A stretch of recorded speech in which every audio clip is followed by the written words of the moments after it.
Welcome to MC novel world, जहां कहानियां सिर्फ सुनी नहीं महसूस की जाती हैं। फायर। अगर तुम्हें पसंद है एक्शन, मिस्ट्री और इमोशन से भरी कहानियां। पुस्तकालय में कदम रखते हुए अर्णव दरवाजे पर रुका जब उसने देखा कि पायल और सौरभ पहले से ही अंदर पढ़ाई कर रहे हैं। अर्णव ने दीवार घड़ी की ओर देखा। ये जल्दी आ गए, क्या मेरा उत्तर सही है? सौरभ ने धीरे से पायल से पूछा। जवाब के इंतजार में उसकी आवाज में घबराहट थी। कितनी अजीब बात है जब वो उससे एक कक्षा आगे है। अर्णव ने इस विचार पर ध्यान नहीं दिया और मेज पर अपने भाई बहनों के पास बैठ गया। जैसे ही अर्णव कुर्सी पर बैठा, सौरभ ने ऊपर उसकी तरफ देखा पर कुछ कहा नहीं। पायल ने दूसरी ओर उसे देखने की जहमत भी नहीं उठाई। क्या तुमने सच में इसका जवाब दिया? उसने अपनी आंखें ऊपर उठाकर सौरभ की ओर झपकी। उसकी आंखों में उदासीन भाव ने उसे यह सोचने पर मजबूर कर दिया कि क्या सच बताने से कोई परेशानी होगी। एक पल के लिए सौरभ ने अंदाजा लगाया कि वह अपनी भौं कैसे उठा रही थी। मेरा गलत हो गया है ना? उसने निराश होकर आह भरी। मैं फिर से कोशिश कर सकता हूं। यह सही है क्या? उसकी आंखें चमक उठी और उसने उसे अपना जवाब जांचते और बगल में लिखते हुए देखा, 10 में से 1। सौरभ को केवल एक सही जवाब मिला पर इससे वह खुश था। आखिरकार उसने एक चीज सही कर ली। हालांकि जब उसने अपनी आंखें फिर से पायल की ओर की तो उसकी संतुष्टि ज्यादा देर तक नहीं रही। 10 में से 1 सही जवाब पाकर मैं इतना खुश क्यों हूं? उसने माथे पर बल डाला, यह सोचते हुए कि पायल इससे खुश नहीं है। तीसरे भाई, इधर देखो, पायल ने टिप्पणी की और कागज को उनके बीच खिसका दिया, अनायास ही यह बताते हुए कि उसने इसे कैसे सही किया और बाकी सवालों में कहां गलती की। इस शांत दृश्य को देखते हुए अर्णव खुश था। उसने उन्हें और परेशान नहीं किया और चुपचाप अपनी पढ़ाई की सामग्री तैयार करने लगा। अगले 1 घंटे तक उन तीनों ने एक ऐसा शांत माहौल साझा किया जिसके बारे में उन्होंने कभी सोचा भी नहीं था। कुछ देर बाद उन्होंने दरवाजे की धीरे से चरमराहट सुनी। केवल कागजों पर उनके पेन की आवाज से ही खामोशी टूट रही थी, इसलिए उन्होंने तुरंत शोर पहचान लिया। दरवाजे की ओर आंखें उठाते ही जब उनकी नजर सम्मानित प्रोफेसर सिंह पर पड़ी तो उनके चेहरों पर राहत दिखाई दी। सुप्रभात, प्रोफेसर सिंह ने अभिवादन किया और उनसे आ मिले। जब उनकी नजर सौरभ पर पड़ी तो उनकी आंखें थोड़ी सिकुड़ गईं। तीसरे छोटे मालिक, मुझे नहीं पता था कि तुम आज हमारे साथ जुड़ रहे हो। सौरभ अजीब तरह से मुस्कुराया। ही, उसे भी नहीं पता था कि वह कल तक उनके साथ जुड़ेगा।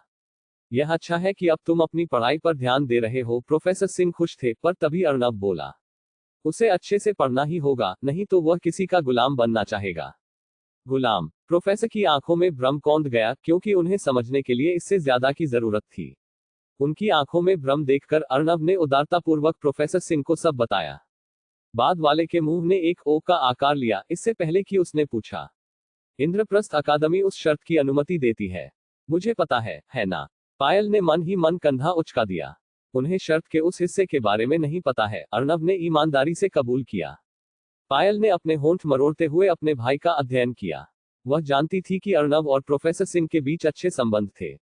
यहां तक कि जब अर्णव एक अच्छा वयस्क बन गया था तब भी वह हमेशा प्रोफेसर सिंह को समर्थन देता था और उनसे मिलने जाता रहता था। पर क्या वह बहुत ज्यादा ईमानदार नहीं हो रहा? क्या वह जानता है कि प्रोफेसर सिंह एक दानव भी बन सकते हैं? वह शर्त थोड़ी तीव्र है। प्रोफेसर सिंह खुद को अर्णव और फिर सौरभ की ओर देखने से रोक नहीं पाए। क्या अर्णव अब स्टार सेक्शन में प्रवेश करने के लिए इतना दृढ़ संकल्पित है? इसमें कोई आश्चर्य नहीं कि मुझे स्टार सेक्शन के अन्य परिवारों से कुछ ट्यूशन निमंत्रण मिले। प्रोफेसर सिंह अकादमी के स्टार सेक्शन से अच्छी तरह वाकिफ थे, किसने उस विशेष सेक्शन के बारे में नहीं सुना था। वह पहले ही अलग अलग परिस्थितियों में उस सेक्शन के कुछ छात्रों से मिल चुके थे। उन बच्चों और स्कूल के अन्य छात्रों के बीच का अंतर केवल उनकी शैक्षणिक क्षमता ही नहीं थी। स्टार सेक्शन के वे बच्चे खेल और कला जैसे अन्य क्षेत्रों में भी प्रतिभाशाली थे और वे अपने पारिवारिक व्यवसायों में भी बहुत शामिल थे। उनमें से ज्यादातर सबसे धनी या सबसे प्रभावशाली परिवारों से आते थे। वे बहुत प्रतिभाशाली थे, कुछ तो उन्हें पूर्णता भी कहते हैं। इसलिए केवल बहादुर या मूर्ख ही स्टार सेक्शन में किसी को चुनौती देंगे। स्टार सेक्शन के अंतिम स्थान को भी कम नहीं आंकना चाहिए, क्योंकि 10वें स्थान को अक्सर आसान निशाना माना जाता था। प्रोफेसर सिंह संतुष्टि से मुस्कुराए जब उन्होंने बड़ी तस्वीर को समझा। अगर अर्णव ने इस युद्ध की घोषणा की और उसी दिन मुझे उन परिवारों से कई प्रस्ताव मिलते हैं, तो इसका मतलब केवल यही है कि वे उसकी क्षमताओं को स्वीकार करते हैं। अर्णव के प्रोफेसर के रूप में प्रोफेसर सिंह को अर्णव पर बहुत गर्व था। बहुत अच्छा, तो मुझे लगता है कि हमें अपनी तैयारी का स्तर बढ़ाना होगा। अर्णव मुस्कुराया और सिर हिलाया। यह हमारे पिछले पाठ का मेरा उत्तर है, उसने कहा और प्रोफेसर सिंह के सामने एक नोट खिसका दिया। लेकिन सामान्य दिनचर्या के विपरीत प्रोफेसर सिंह ने अर्नव को केवल एक कागज का टुकड़ा दिया। प्रोफेसर अर्नव, मैं चाहता हूं कि तुम पहले मेरे लिए इस समस्या का उत्तर दो, प्रोफेसर सिंह ने मुस्कुराते हुए कहा। यह वह समस्या है जो मैंने स्टार सेक्शन के छात्रों को जवाब में भेजी थी जब उन्होंने कल मुझे एक ट्यूशन निमंत्रण भेजा था। ट्यूशन निमंत्रण? अर्नव ने अपनी भौहें सिकोड़ी, लेकिन आगे सवाल पूछने के बजाय उसने इसे एक चुनौती के रूप में लिया। उसने कागज पकड़ा और समस्या को करीब से देखा। उसके लिए यह प्रोफेसर सिंह का एक परीक्षण था कि क्या वह उनका ट्यूटर बना रहेगा या स्टार सेक्शन के किसी और को ट्यूटर करेगा। वह ऐसा नहीं होने देगा। यह पहली चुनौती थी जिसे उसे स्टार सेक्शन के खिलाफ जीतना था और उसने इसे बहादुरी से स्वीकार किया। यह देखकर कि अर्नव ने पहले ही समस्या पर काम करना शुरू कर दिया था, प्रोफेसर सिंह संतुष्ट थे। हालांकि यह सच था कि समस्या ट्यूशन निमंत्रण पर उनका एकमात्र जवाब थी, उनके पास अर्नव को छोड़ने की कोई योजना नहीं थी, चाहे दूसरे उसे कितना भी भुगतान करें। हालांकि मुझे यकीन है कि वह इसे कर सकता है। अर्नव न केवल स्मार्ट और जल्दी सीखने वाला है, बल्कि वह मेहनती भी है। चूंकि अर्नव ने पहले ही समस्या पर काम करना शुरू कर दिया था, प्रोफेसर सिंह ने अपनी भौहें उठाई। उनकी आंखें अनजाने में सौरभ पर पड़ी और फिर पायल पर, जो उसके बगल में थी। जब उनकी आंखें पायल से मिली तो प्रोफेसर सिंह की आंखें चमक उठी। पायल थोड़ी सहम गई जब प्रोफेसर सिंह ने अचानक उस पर वह प्रकाश पुंज डाला। क्या क्या अब? वह घबरा गई। मुझे मत बताओ कि उन्हें पहले से ही पता चल गया है कि मैंने सट्टेबाजी शुरू कर दी है। मैं बुरा प्रभाव डालने की कोशिश नहीं कर रही हूँ। पायल अपने पहले जीवन में प्रोफेसर सिंह की प्रशिक्षु बन गई थी, इसलिए वह इस प्रोफेसर के कुछ पहलुओं को जानती थी, ठीक वैसे ही जैसे प्रोफेसर सिंह उसके कुछ पहलुओं को जानते थे। वह उसके लिए एक पिता के समान थे, आखिरकार उसका पोषण करते थे और उसे मार्गदर्शन देते थे। कभी कभी वह उसे कुछ सख्त प्यार भी देते थे। दूसरे शब्दों में, प्रोफेसर सिंह को अक्सर पायल के कबूल करने से पहले या उसके करने से पहले ही चीजों का पता चल जाता था। यही कारण था कि जब प्रोफेसर सिंह ने उसे वह रूप दिया तो वह सहज रूप से घबरा गई। लेकिन फिर प्रोफेसर सिंह मुस्कुराए और धीरे से पूछा, कुमारी पायल, तुम कैसी हो? उसकी मुस्कान और उसके लहजे में बदलाव सुनकर पायल ने मानसिक रूप से अपनी छाती थपथपाई। उसने राहत की सांस ली। हे भगवान, ठीक है। इस जीवन में मैं अभी भी उनकी प्रशिक्षु नहीं हूं, इसलिए कोई सख्त प्यार और डांट नहीं है। डरने की कोई बात नहीं है। मैं ठीक हूं प्रोफेसर। मैंने स्कूल शुरू कर दिया है। पायल जल्दी से अपने मिनी हॉट अटैक से उबर गई और आकर्षक ढंग से मुस्कुराई। मैं समझा। अब तक कैसा रहा है? अच्छा। पायल तेजी से मुस्कुराए, इससे पहले कि उसने अपना सिर घुमाया। जब उसने सौरभ का सामना किया तो उसकी मुस्कान संक्षेप में गायब हो गई। पढ़ो। जी मैडम। सौरभ ने मना भी नहीं किया और बस अपना सिर नीचे लटका लिया, उस सवाल का जवाब देते हुए जिसका जवाब वह प्रोफेसर सिंह के आने से पहले दे रहा था। यह देखकर प्रोफेसर सिंह हंसे। अर्नव ने संक्षेप में सौरभ की शर्त के हिस्से का उल्लेख किया और यह देखकर कि पायल उसके साथ थी, वह जल्दी से समझ गए कि पायल उसे ट्यूशन दे रही थी। प्रोफेसर को कम चिंता थी कि सौरभ इतने प्रतिभाशाली ट्यूटर के साथ गुलाम बन जाएगा। काश सौरभ को पता होता कि वह अपनी बहन से ट्यूशन लेने के लिए कितना भाग्यशाली था। कुमारी पायल, क्या तुमने उस सवाल का जवाब दिया जो मैंने तुम्हें पिछली बार दिया था? उन्होंने धीरे से पूछा ताकि दूसरे भाइयों को परेशान न हो। पायल ने सिर हिलाया, लेकिन फिर सावधानी से अर्नव की ओर देखा। यह देखकर कि उसका भाई ईयरप्लग लगाए जवाब देने में व्यस्त था, उसने दोनों हाथों से एक नोटबुक सौंप दी। प्रोफेसर सिंह लगभग हंस पड़े कि उसने नोटबुक कितनी प्यारी तरह से सौंपी, जैसे कि वह कोई भेंट दे रही हो। हालांकि उन्होंने उस पर ध्यान नहीं दिया, नोटबुक के अंदर की सामग्री की जांच की। उसकी लिखावट सुंदर और साफ थी, जिसमें स्याही रहित नोट्स का कोई निशान नहीं था जो यह इंगित करता कि उसने इससे पहले पन्ना फाड़ दिया था। जैसे ही प्रोफेसर सिंह ने समाधान को सरसरी तौर पर देखा, उनके होंठ मुड़ गए।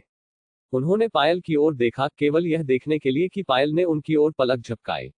वह जानता था कि वह आंख मारने की कोशिश कर रही थी, लेकिन असफल रही। बताना मत। पायल ने अपने होंठों के सामने एक उंगली उठाई और प्रोफेसर सिंह ने समझदारी से सिर हिलाया। प्रोफेसर सिंह ने अपने पिछले सत्र के दौरान पायल को जो समस्या दी थी, वह वही थी जो उन्होंने अर्नव और बाकी स्टार छात्रों को दी थी। यह एक ऐसी समस्या थी जिसे अकादमी नहीं देगी, क्योंकि यह अनुसंधान विभाग में एक वास्तविक समस्या थी जो पिछले साल राष्ट्रीय परीक्षा में दी गई थी, जिसका किसी ने जवाब नहीं दिया था। यही सटीक समस्या थी जिसके कारण पिछले साल राष्ट्रीय परीक्षा में किसी ने भी पूर्ण अंक प्राप्त नहीं किए थे। यह समस्या कठिन है क्योंकि इसके लिए पूरी तरह से एक नए समाधान की आवश्यकता है जो 3 तरीकों का मिश्रण है। फिर भी उसने इसे एक ही कोशिश में सही कर दिया। प्रोफेसर सिंह की पायल को अपनी प्रशिक्षु बनाने की इच्छा और भी बढ़ गई। अब वह मदद नहीं कर सके, लेकिन सोचा कि क्या चंदन ने पहले ही पायल को अपने प्रस्ताव के बारे में बताया है। ठीक है, पायल की बुद्धिमत्ता कितनी उन्नत थी, इसके बारे में उत्सुक होकर प्रोफेसर सिंह ने एक और समस्या लिखी जो पिछली वाली से थोड़ी कठिन थी। उन्होंने बगल में एक नोट जोड़ा। कुमारी पायल, क्या तुम्हें लगता है कि तुम अगले सत्र में मुझे जवाब दे सकती हो? उसने कागज उसकी ओर खिसका दिया, जिससे उसकी भौहें ऊपर उठ गईं। पायल ने उत्सुकता से कागज का टुकड़ा लिया और बगल का नोट पढ़ा। समस्या की ओर अपनी आंखें फेरते हुए उसने सोचा, क्या मुझे उसे अभी जवाब देना चाहिए? प्रोफेसर सिंह के प्रस्ताव के बारे में सोचते हुए पायल को डर नहीं था कि वह अपना मन बदल लेंगे। प्रोफेसर ऐसे व्यक्ति नहीं थे जो इतनी आसानी से अपने शब्दों से पीछे हट जाएं। तो चाहे पायल दिखावा करे या नहीं, उनका प्रस्ताव कायम रहेगा। फिर भी वह अफसरों को जोखिम में नहीं डालना चाहती थी। पायल ने प्रोफेसर सिंह पर झांका और उन्हें थोड़ा सिर हिलाते हुए देखा। उसने अपने होंठ सिकोड़ लिए और कागज पर एक बहुत लंबा और विस्तृत समाधान लिखना शुरू कर दिया। चूंकि उसे सौरभ को ट्यूशन देने पर ध्यान केंद्रित करना था, वह जानती थी कि वह किसी भी अन्य होमवर्क को आसानी से भूल जाएगी। इस समय उसकी व्यस्तता बहुत थी और यह बहुत बेहतर था कि वह जो वास्तव में महत्वपूर्ण था उसे खत्म करने में सक्षम थी। प्रोफेसर सिंह का प्रस्ताव उसके लिए सबसे महत्वपूर्ण था क्योंकि वह उसकी स्वतंत्रता का टिकट था। 30 मिनट बाद पायल ने लिखना बंद कर दिया। वह अपना कागज सौंपने ही वाली थी कि उसने देखा कि सौरभ उसकी दिशा में देख रहा है।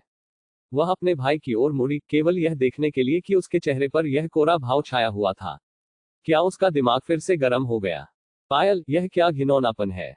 सौरभ ने पूछा और उसके कागज की ओर इशारा किया।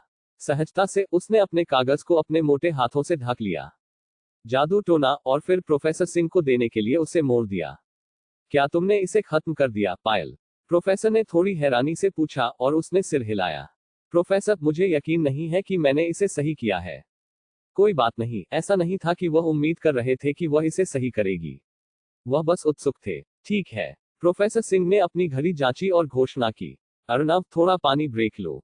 10 मिनट बाद वापस आना। अर्नव एक मूर्ति की तरह रुका। उसने अपने खरोंच वाले कागज को घूर कर देखा और उसे मरोड़ दिया। मैं 10 मिनट में वापस आऊंगा, उसने बस इतना ही कहा इससे पहले कि वह बाहर चला गया। क्या वह ठीक है? पायल फुसफुसाई, अपने भाई की आंखों में चिड़चिड़ाहट को पकड़ते हुए। क्या मैं भी ब्रेक ले सकता हूं? सौरभ ने पूछा, लेकिन प्रोफेसर सिंह से नहीं, बल्कि पायल से। मुझे लगता है कि मुझे थोड़ी ताजी हवा में जाना होगा। पायल का ध्यान उसकी ओर गया और उस थके हुए और असहाय रूप को देखकर उसे थोड़ी दोषी महसूस हुई। वे अर्नव के आने से पहले भी यहाँ थे और सौरभ ने पूरे समय शिकायत नहीं की।